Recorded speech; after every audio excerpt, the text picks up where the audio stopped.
person who thinks that transgender people need to just accept the body that God gave them, like the Pope recently said, this video is for you.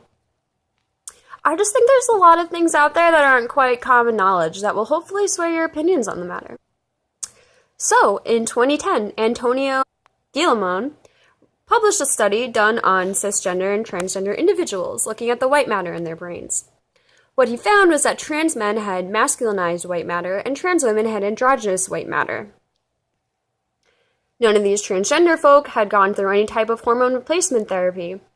So, what this shows is that being transgender is sort of just a natural condition of the brain that can't be helped. You know, they were born this way. Just like people with heart defects and cleft palates.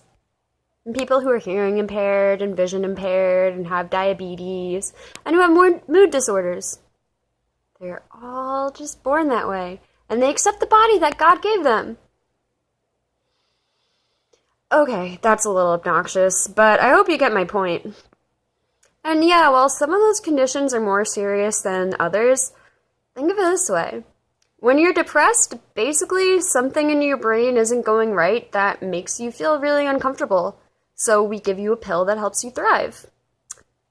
And, you know, that's sort of the same thing we do to treat transgender people. And honestly, both are at a really high risk of suicide if they aren't treated. And yeah, while living in a more tolerant society would help, it could never completely eliminate the need for transitioning. And now, before you start trying to quote Paul McHugh at me, and how he somehow just proved that transgender surgeries help,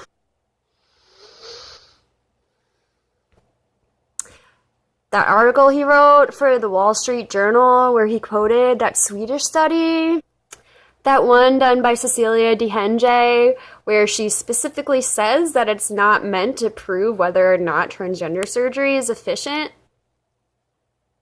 Yet he completely ignores that and tries to make that point anyway, even though her paper also proves that over the last 30 years, outcomes for transgender surgery have improved drastically. And not only that, but only 0.3% of people regret it.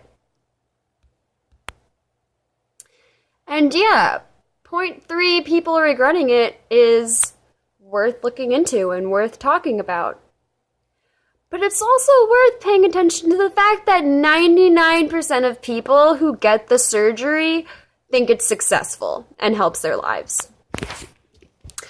And you know what we call it when we ignore that there's a 99% consensus that something works and still try to say that it's disproven?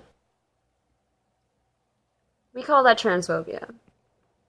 So I guess the last point I'd like to make is that if you're a straight girl who says that transgender people need to just accept the body that God gave them, I really hope you hold men with circumcised penises to the same standards. I'm just saying. Well, I really hope you learned something. Please let me know if you did, and thanks for watching.